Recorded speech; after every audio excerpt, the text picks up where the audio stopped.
Hello, welcome to the studio. Today we're going to do a little fun exercise working on Manet. The goal on that painting is to work on the colors. As you can see, the colors are pretty vivid. We got some beautiful blue and gray and so on. I've actually done 4 exercises before this one that I try to record on camera, and the recording process is not as easy as I'm starting a little bit. I'm a newbie on that, so I'm just going to show you what I've done already. So I've done, and I will redo them. So because I really love them, so I might do a little bit of a difference. So I started with this one that you might know. So I've done this one, recorded it, and so on. I spent about an hour, 5 minutes, I think, to paint it, and I had some issue with the sound, so I cannot use the video. Then I did this one. Other issues, I'm not going to get too technical, but they had some problems with cameras as well. And then I've done this one, same thing, could not record it properly. And then I've done this one yesterday finally, and this one took me about 45 minutes, but there was no sound. Anyway, I hope today it's going to be good. So we're going to start one, and we'll see. So those flowers were painted by Manet. Manet was born in 1832. I don't know those numbers by, on the top of my head. I read about it a few days ago. I mean, I know roughly the time of Manet, but those one particularly. So Manet got a pretty bad disease, and he had to have. He was around 50 years old. He had to have his foot cut. So he was painting, as you know, he was painting those really large paintings, and I will do a little video on him to present his work in case you don't know. I'm sure you know most of them, but there's some that you might not know. So he got that disease, and they had to cut his leg. So it's a really sad thing, but anyway. And so he spent the last few years of his life painting smaller scale paintings, and those flowers were what he painted. So they're the reflection of a lifespan of painting, and it's kind of sad because it's the last work. So just to give you a little bit of an understanding what I'm doing. So I'm working on paper. It's called cardstock paper. So they're lightweight. Cardboard, and I really like them because they're really sleek, really beautiful. So I tape them on the plywood with some tape. I can even restretch it a little bit because I saw that it could be a restretch. So the reason I love to paint on paper like this is because the glue of paper is not mixable with the turpentine. So if you paint oil on paper, you're gonna get a perfect smooth surface. It's not gonna change. If I was doing water-based technique on that, I would just have a lot of waves. This one's gonna stay flat.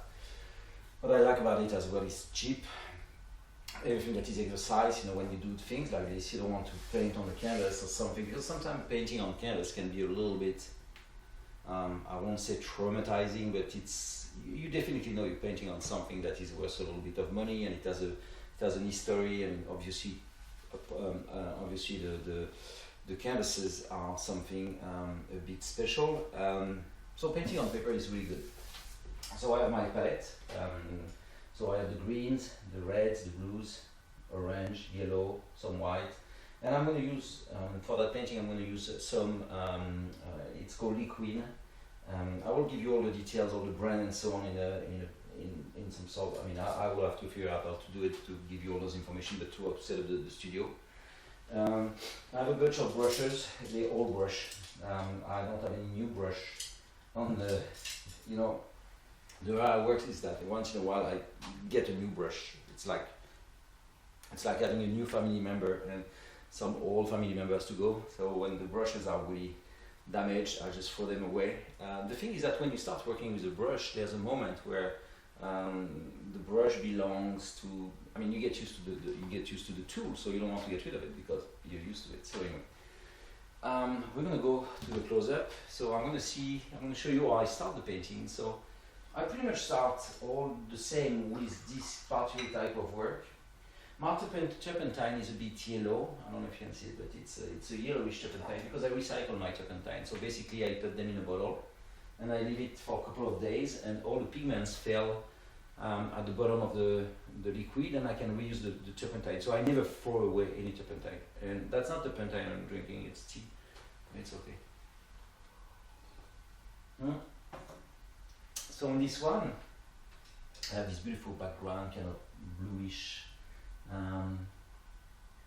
I'm going to get some blue. I'm going to put a little bit of white because I feel I need to have it more opaque. And I'm going to put a little touch of orange to desaturate the blue. So basically what's happening is that orange is the how do you call it? Not the primary, the secondary colors, so the complementary colors. So orange and blue are opposite on the wheel of colors. So instead of using black, I'm using orange, which is going to desaturate the blue.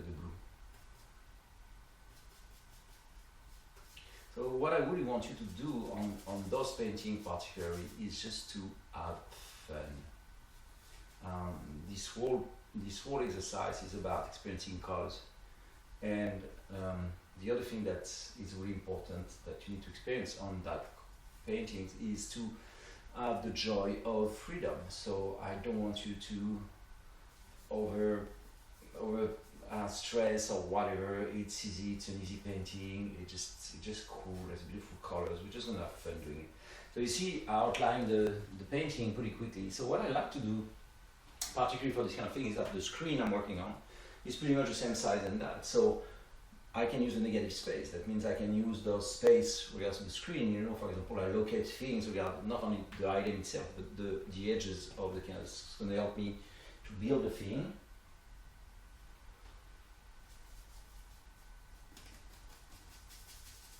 So the interesting thing as well about working on paper like this is that the paper is going to absorb the painting really quickly. So we could have the same effect on the canvas, but it's going to take much more time. Like a canvas would reach that point in 10 minutes, while the paper does it in few seconds.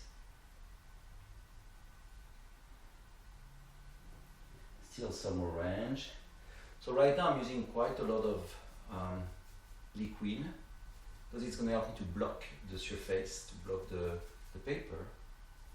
And it's going to increase the time. I mean, it's going to make it dry much faster. So that means by tomorrow that painting will be completely dry.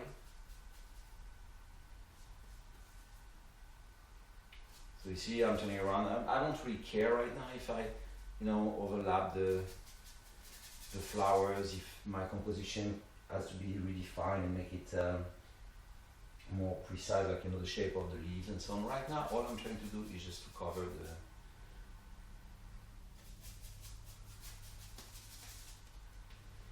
and you see this harmony of orange and blue creates actually beautiful colors. Like this kind of gray here, I get it with the orange and blue. And what I like as well is not to overmix the colors, so I still have some orange.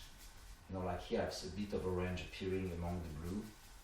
And I like it because it creates that richness in the background. It's not going to be like a boring background. So you see I'm mixing some orange, but I don't overmix it. You see, and I take quite a lot of liquid.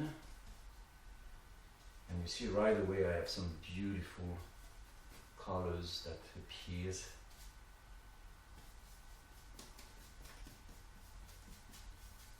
So you see I'm working with a pretty large brush, not paying attention to details yet.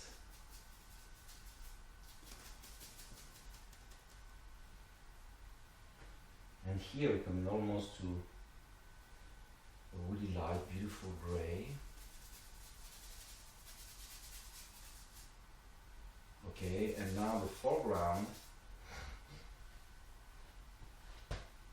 has kind of this white, because we have the light in the foreground, so I'm going to take some white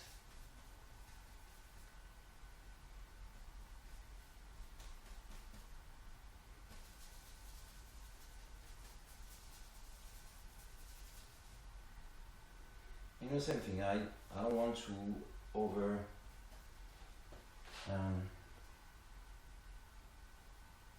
overpaint it. I want to keep the brushwork visible. Obviously, I went a little bit to orange. No big deal. Blue, white, and I get over it.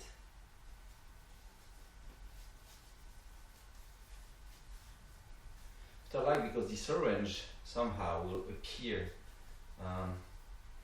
in the composition. I mean, by transparency. I have the shadow of the vase, which is more of an ultramarine. I see there's some ultramarine blue here, so I'm just gonna make it like this. Might be a bit too fast, so you know, sometimes I use my fingers to blend the colors. I feel like I have some kind of violet. Actually, they might be even more violet. So I'm going to use that beautiful red. I love that red, and I'm going to make it almost dry, just because I want to have some accent of that violet by transparency. So by working with a really dry brush, I can bring that violet in the painting without blocking completely the. So it's almost a game of transparency now, which is so interesting and beautiful. I think I have to stretch that thing a little bit. Okay, very good. Okay, we did the placement roughly of the flower. So now what I'm going to do, I'm going to clean my palette of that blue to start fresh. Sometimes I don't do it, it depends on the color I have, but you know, I have that beautiful yellow in the center and I don't want to miss it, so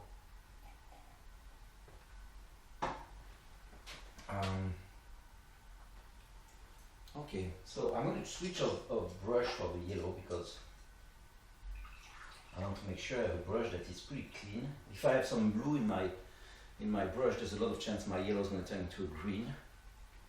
So I'm going to try to keep it a bit saturated.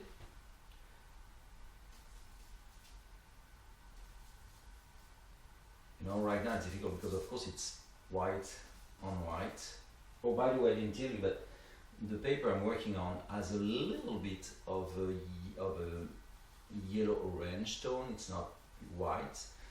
I like to do that for the reason that it allows me to leave some of the colors. You know, I don't have to paint over everything. So there's something really interesting that's happening right now, and I'm going to point it to you. Is that I had some violets on the palette remaining of the background, and actually the violet is the complementary colors of the yellow. So by adding some of the violet to the white, to the yellow, I'm getting a beautiful gray. Now I have this thing here. It's difficult for now to paint the flower because of course I don't really see it. So now I'm going to start working on what's around, and that's where it's going to become more interesting. I mean, I still have a kind of yellowish here. So you know, I really want you to paint with a lot of freedom, a lot of pleasure. The goal of that painting is that. The goal of that painting is really to explore the colors. So you see, and I don't want to overmix the color on the palette yet. I'd rather have them to mix directly on the paper, because they're going to create something. You know, like if I mix the colors on the palette before bringing the colors on the paper, I'm going to have a monochromatic thing. That's not what I want. I want those little vibration and so on. There's some white here, there's some white here.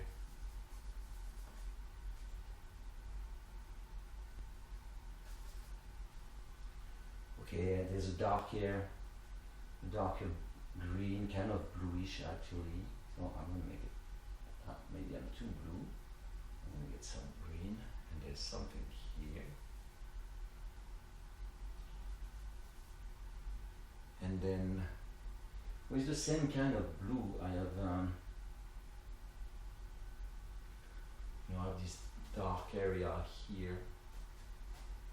You know, the best way to do those dark colors might be to go to violet. You know, if I put a little tiny bit of violet, because of the red in the violet, it's going to interact with the green, and it's going to create that beautiful dark color. You know, same thing, I can mix it with a little bit of green, and then the violet and the green are going to dance together like crazy, because of course they don't get along, because they just separate on the circle of on the wheel of color.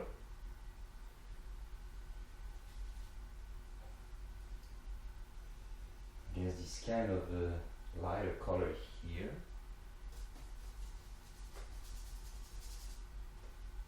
Maybe a bit more green. So, you know, don't really care about the drawing.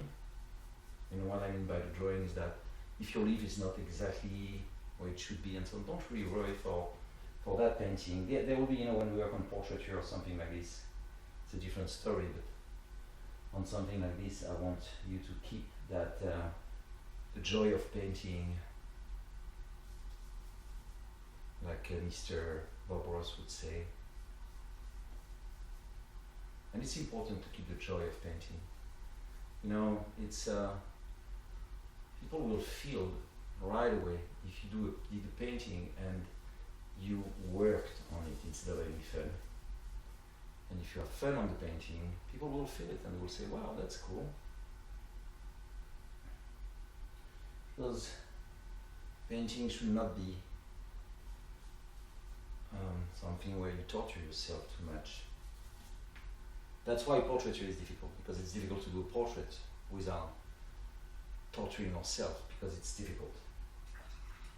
But something like this, just have fun, just experience the colors.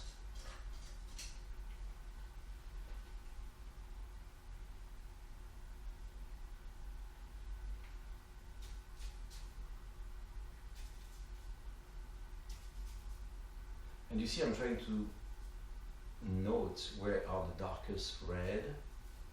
Okay, now that I put the darkest red, I'm going to move with, I'm going to make a little bit more clear. I can use some liquid. Liquid is also a better way to add, I mean, instead of turpentine that's going to be drawn right away by the paper, the liquid brings a little bit of almost like more matter. It's like a medium. And what I like about the liquid is it really helps the drying time to shrink tremendously. So for a painting like this one, it doesn't really matter because we're on paper. Now if you work on canvas, the drying time can be an issue. Like you want the painting to dry pretty well. The other thing that, you know, for decades the Impressionists have painted with tubes of painting without adding anything to the color. So basically what's happening is that in the tube of painting you have only linseed oil and pigment. So you don't have anything that glue the pigment. So it's a liant, it's a link. Linseed oil is a link, it's not a glue. And a good painting is supposed to be made of a link. Like for example, in watercolor, the link is the water and the glue is Arabic gum. So, you know, I don't always use the glue, so sometimes I paint just with the link, which is linseed oil. It's gonna dry most of the time, but sometimes it does not. And when it doesn't dry, that's a problem. You know, if you have a painting you've done 6 months ago that is still not dry, can be a problem.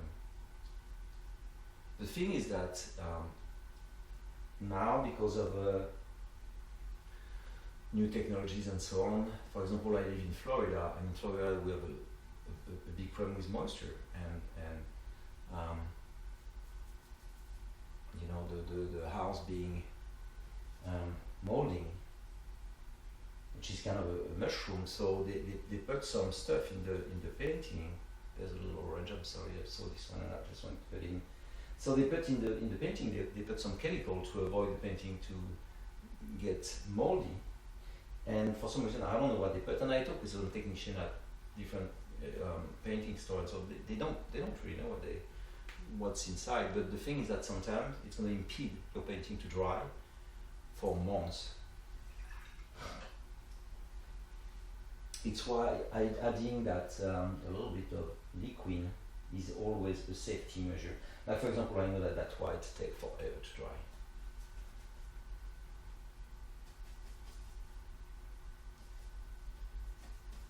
And sometimes it's what we want, you know. Sometimes we want to slow down the process of drying. Like for example, the De Kooning woman, the first woman series, he was painting in his studio and he didn't want the painting to dry too fast, so he covered them with newspapers.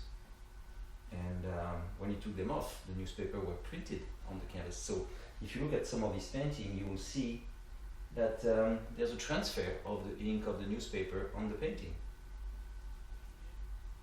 And it gave a beautiful effect, of course, but it was not. I mean, the guy who did it first, I'm sure, did not expect that to happen.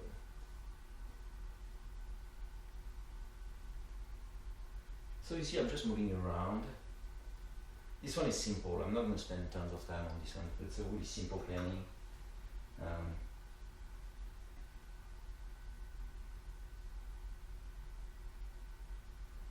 I don't think that Manet spent a long time to do it. I think it was maybe a couple of hours painting, maybe 1-2 hours.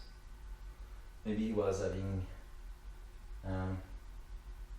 maybe he was doing something else, reading a book or whatever, working a little bit on the painting.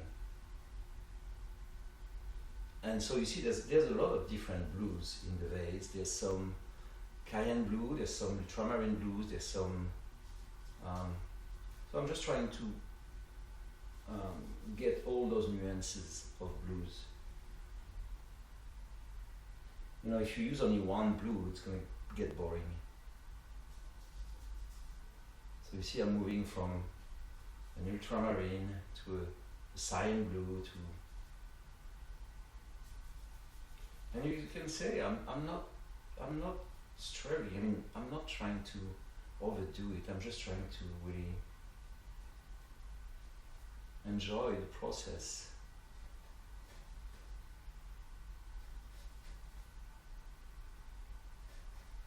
And I like those brushes, the fiber. I think it's fiber. You know, it's those brushes that are not. I can show you. Sometimes it's better to show them. Okay, it's those brushes. So you see the brush on one side is like this, and then you turn it, and it's like this. So I like to use those brushes because depending on the orientation of the brush, I can get several different effects. I can get something thin, I can get something larger, and so on. So I really like those brushes.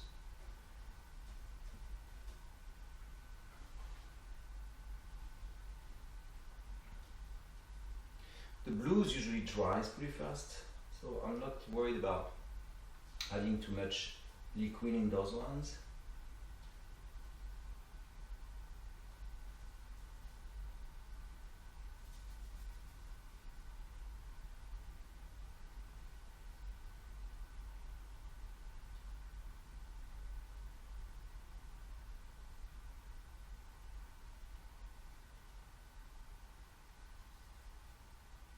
So on this one, I'm not necessarily trying to make a copy of the painting. You know, we'll do some lessons where it's going to be copied. We can copy the master. You know, you can leave me a link, or you can send me an email saying, oh, you know, I would like you to work on that painting. So we can all work. You know, you can tell me also what you would like me to do. That would be nice actually to have some ideas from you guys. So feel free to send me some ideas.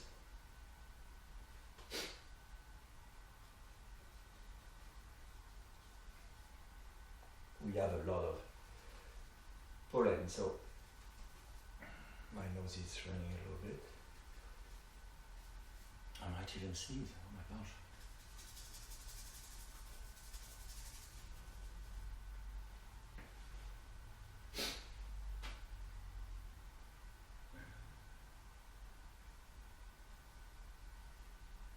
So you see, I feel now that maybe I've done the background a bit too light, because I really want to have this line here being stronger.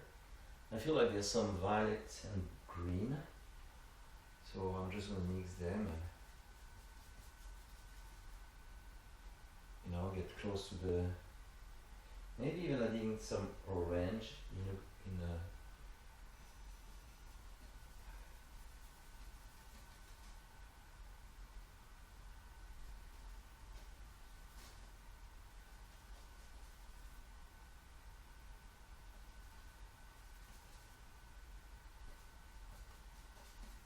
you see I'm working with a blue with some orange, so cannot desaturate the thing, so but I like it. So I'm just going to come back now with some just liquid, just to blend the color.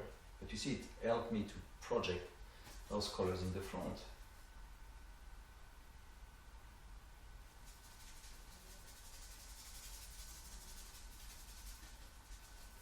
And I'm using a pretty dry brush.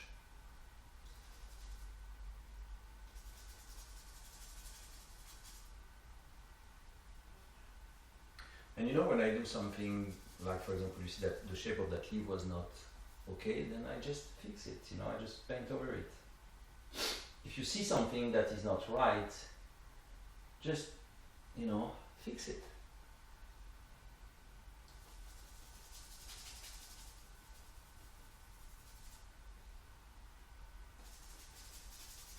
So you see, it's where the background really matters. Those flowers are a lot about the background, actually. Like if you don't do the background a bit vibrant or something, you know, the painting can become annoying or not interesting pretty quickly. So you see I'm adding some layers of orange or, you know, some colors. And by just making it like this, they coexist with the background, so it just creates that beautiful movement.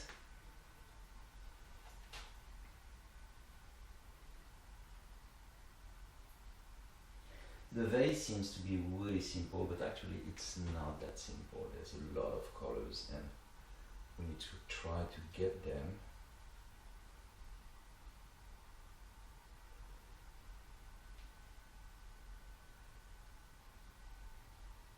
Some sort of an orange here. So when I say orange, it doesn't mean it's orange, but it's orange regard to the rest of the, it's a comparison. It's just like, you know, if you have two guys and one is shorter than the other one, you're going to call one of them the shorter. One is not necessarily short. I mean, if they're both 6'5" and 6'10", the short one is that. So it's always a matter of relative, you know, being relative to something. So when I say orange, it's more orange than the rest, but that doesn't mean it's orange. So I will use that kind of thing often. Well, I will tell you, oh, that's blue or blah blah, and you might think that's not blue. What I mean, it's bluer.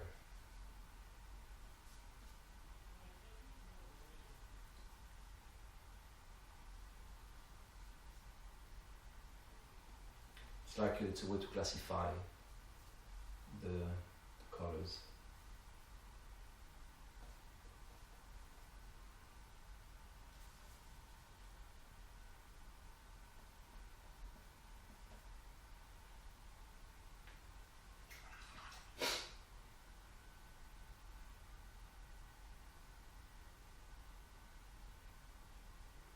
I'm going to have to redraw that flower because that's the one that needs to have some strong structure in order for the painting to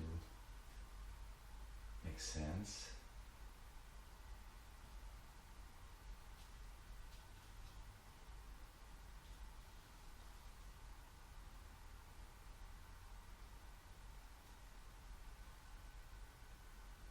So now I'm using more colors, more paste, so my matters start being thick, and if you look at it, you'll see it's exactly what's happening. His whites are much more thick than his darker color. So in order to do that, I'm going to add quite a lot of liquid.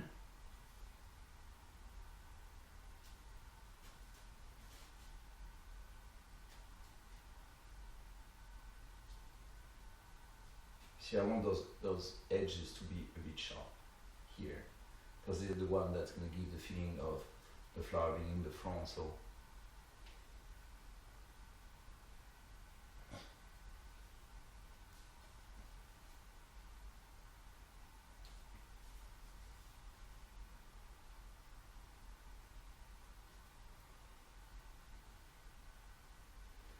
there's actually a beautiful darker triangle here, and that's the one that gives the feeling that we have some volume here.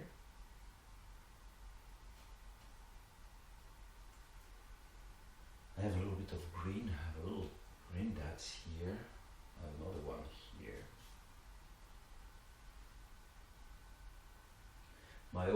here is pretty darker, like this. And I can go back inside the yellows here to make more volume.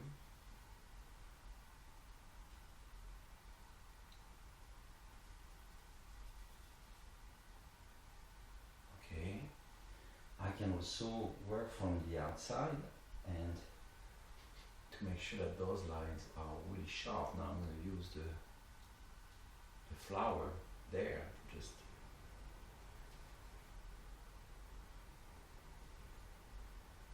okay, we good. I'm going to use a bit of pink here just to create some volume.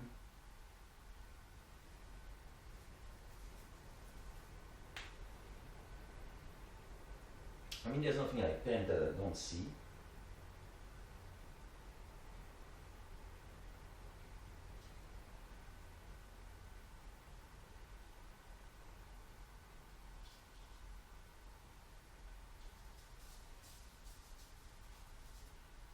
So I really want you to try to force your eyes to analyze the colors.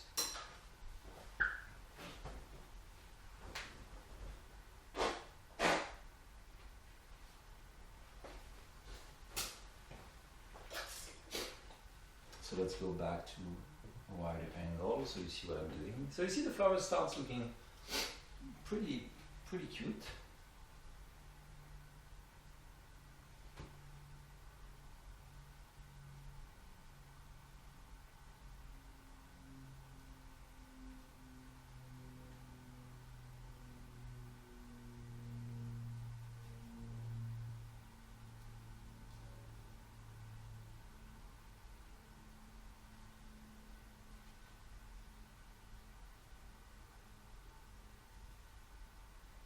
See, when I say don't hesitate to just correct yourself, that's exactly that. That's something we'll do a lot when we're going to start doing portraiture. Correcting ourselves. So it's just self-correction. So you see something, you change it, you modify it until you get closer and closer to what you see. So, you know, that's a beautiful thing about oil painting, is that it allows you to do that. And I really want you to experiment that thing, which is, you know, trying to correct yourself. So you see, for example, this one was way too strong.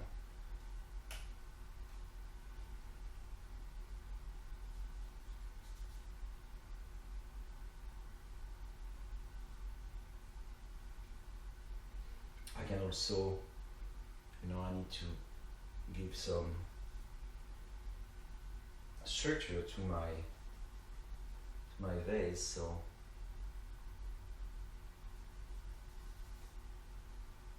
it's actually short, not shorter, but skinnier here.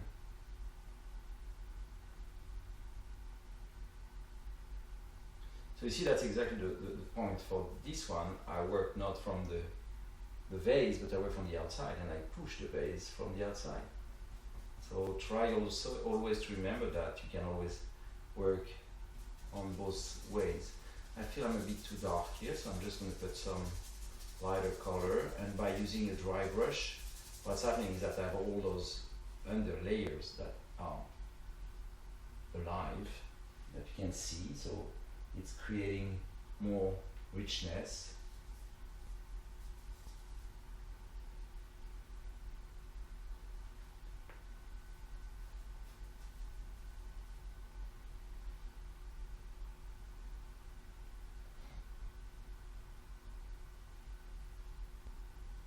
So the center of the flower is more here, and there's some shadow here. Those flowers are actually pretty difficult to paint because there's not a lot of structure, so it's a lot like a portrait. It's just a lot of subtle colors, and I think I messed up a little bit that line. So you see, I'm just going back and moving things. I think like my orange should be here, so now I'm going to mix a bunch of white and a little bit of yellow, liquid. I'm creating that, and then I'm going to put over that. I'm just going to erase it.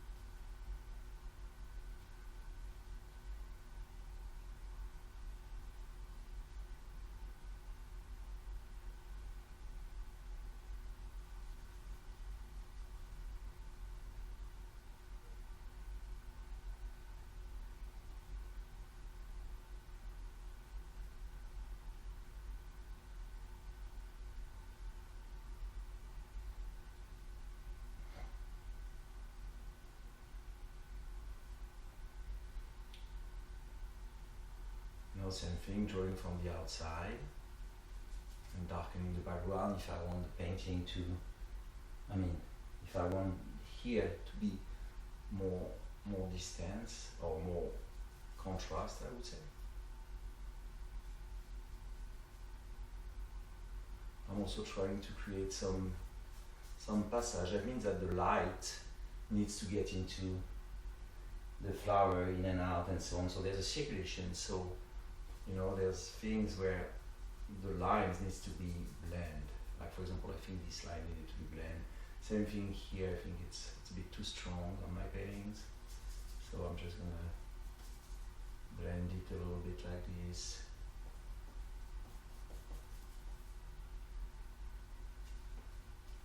Feel the light needs to get into the flower as well, so let's just do a little bit of blending like this. You might have something a bit lighter here, so I'm going to bring back some lighter color.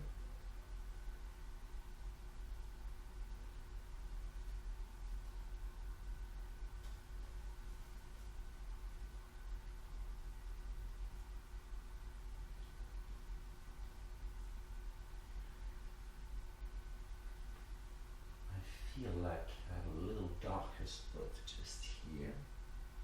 So I'm using some violet and ultramarine, and I have another one here. I also can darken a little bit that area here. Doesn't work. Doesn't work because the blue is too close to the other one. So I'm just going to make some black and yellow, and just because it's a pretty dark color, so I'm just going to use it like this. What I'm saying. When I tell you, I'm going to show you. When I tell you the light needs to circulate, I feel here this line is really harsh. So the only way for me to really blend it is I break the line. Same thing here. You need to break some of the lines. You can tell the one where, and he did it. It's not like I'm, misinterpreting what he's doing. You see, like for example, here. Just here, like that blue is getting into the flower, there's some blue. And what it's creating, it's helping the colors to circulate. So the circulation of color is really, really important. The circulation of the light and so on, so you don't feel like you're stuck or something. Same thing here, I feel like I have to just blend it a little bit. And I have this beautiful darker blue here, who's gonna draw the side of the vase. This one is pretty same all the way down, while here I feel like I feel I'm missing a little bit of volume here, so no big deal. I'm just taking some color, some blue, and going back into like here, and I feel like it's darker blue. It's almost like it's the one that is telling I'm the boss.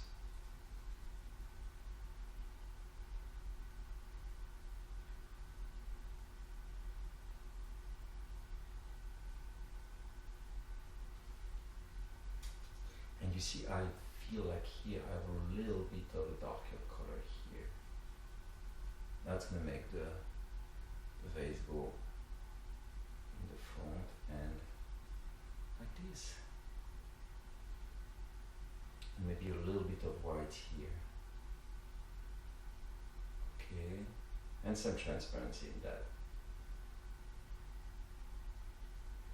But you'll get the transparency by just painting what you see, not by trying to make the transparency.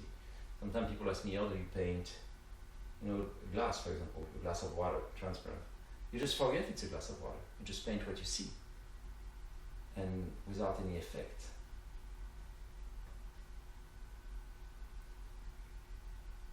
Pretty much that means that, using that technique, we can paint anything because it's always the same approach, it's always the same understanding of, let's paint what we see. That's a little bit the difference with someone like Bob Ross, for example, who was doing a lot of tricks, like the way he was doing the trees and so on. It's a lot of tricks. It's a lot of special effects. And why not? I don't mind. Whatever works for you to make. If you make a beautiful painting, it's fine for me. Whatever technique you're using. see, it's now where you, I understand now more and more the importance of the background, of that beautiful blue transparent background that's going to help the flower to stand out. So once again, it's about circulation. Like I have a beautiful something bluish here.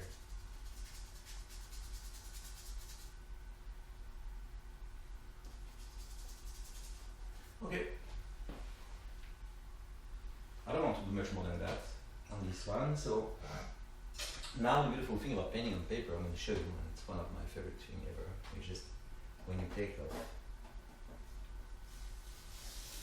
the tape, and the image appears almost like with a natural frame. And I love that.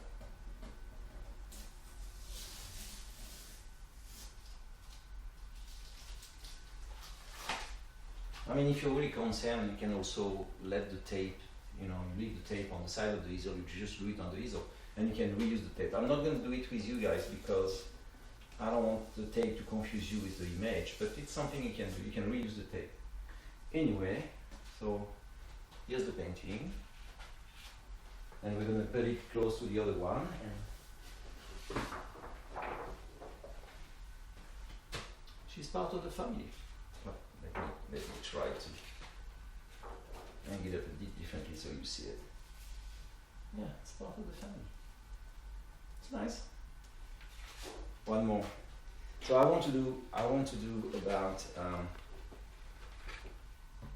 but that's a personal project now. I want to do maybe, I would say maybe 12 or 15 of them, and then I will put all of them together on the canvas side by side, and I think it's going to be beautiful. There was a painter, his name is Louis Kahn, C-A-N-E, and he did a painting like this in the 90s, and I really love that painting. It's a great painting. Anyway, thank you so much, and see you soon. Bye bye.